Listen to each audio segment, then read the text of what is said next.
देखिए, हम last exercise इसकी जो एंडिंग एक्सरसाइज है इस चैप्टर की, उसका पहला क्वेश्चन है, an athlete completes one round of a circular park of diameter 200 metres in 40 seconds.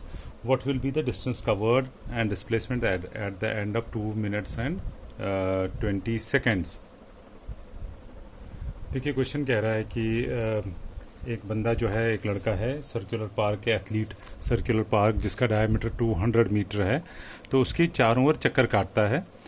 उसको एक चक्कर काटने में एज़ पर क्वेश्चन उसको 40 सेकंड लगते हैं। और बताओ 2 मिनट और 20 सेकंड, 2 मिनट और 20 सेकंड में वो कितने चक्कर या कितनी डिस्टेंस ट्रैवल करेगा। और साथ साथ बताओ डिस्प्लेसमेंट, यानी जहाँ से उसने शुरू किया और जहाँ पे ख़त्म किया उसके बीच में कितनी डिस्टेंस होगी।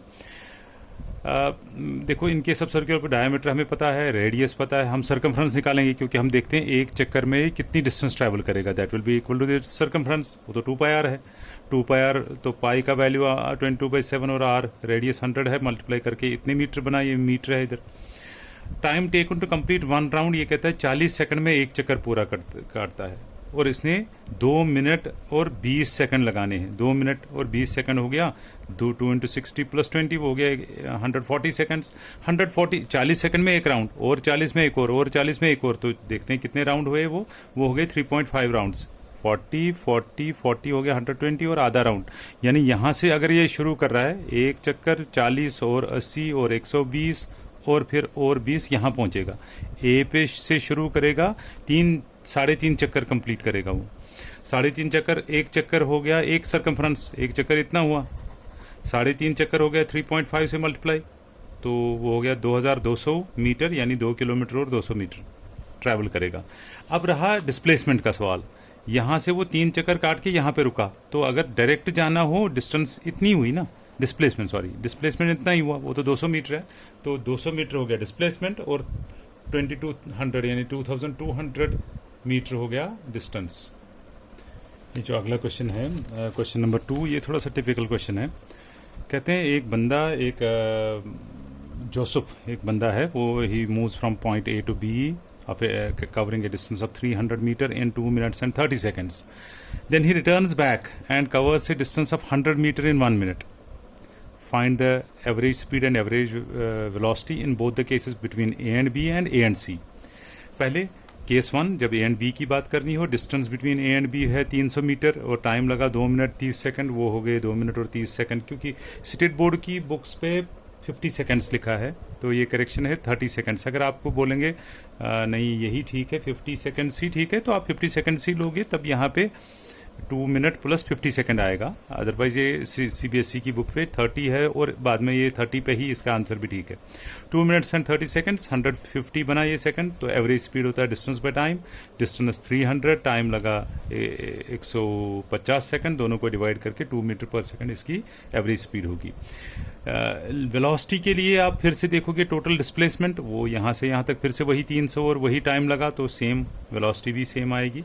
अब रहा ये ए और सी के बीच में डिस्टेंस, एक ए और सी के बीच में कितनी ट्रैवल करनी पड़ी। पहले गया 300, ये डायरेक्ट नहीं ना देखना है, ये गया इधर 300 फिर वापस आया 100, तो 400, इसलिए टोटल डिस्टेंस 400 हो गई।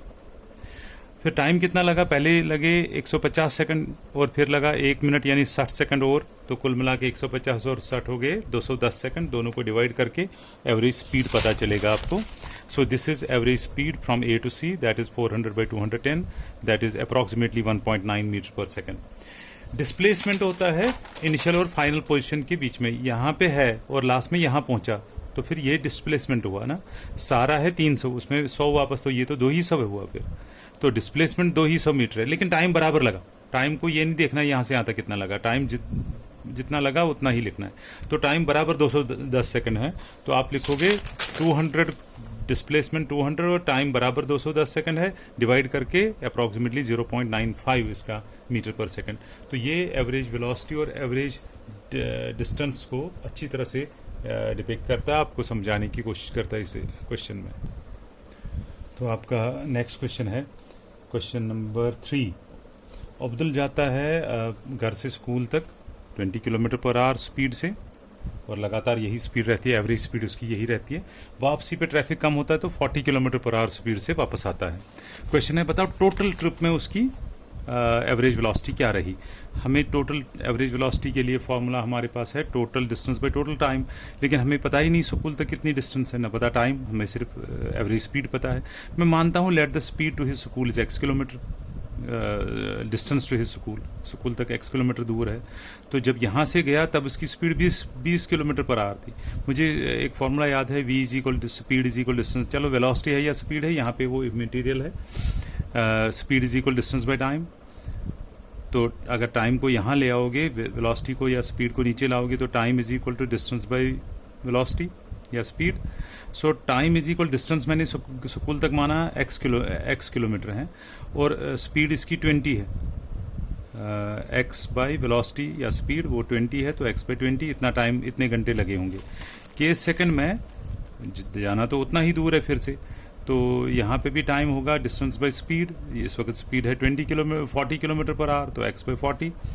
अब हमें टाइम भी पता चला, एक टाइम जाने में इतने घंटे लगे, आने में इतने घंटे लगे, तो टोटल घंटे इन दो को ऐड करके, अब जाने के लिए x जाना है, आने के लिए भी x जाना है, तो total distance by total distance हो गया x प्लस x, आना जाना, टोटल टाइम हो गया x by 20 plus x by 40। तो इन दो को ऐड करके आप देखोगे, ये एलसीएम निकाल के ये बनता है 3x, इसको रेसिप्रोकल से मल्टीप्लाई करोगे, you will get 26.67 kilometre per hour इसकी एवरेज स्पीड होगी। आज इतना ही, बाकी कल। Thank you.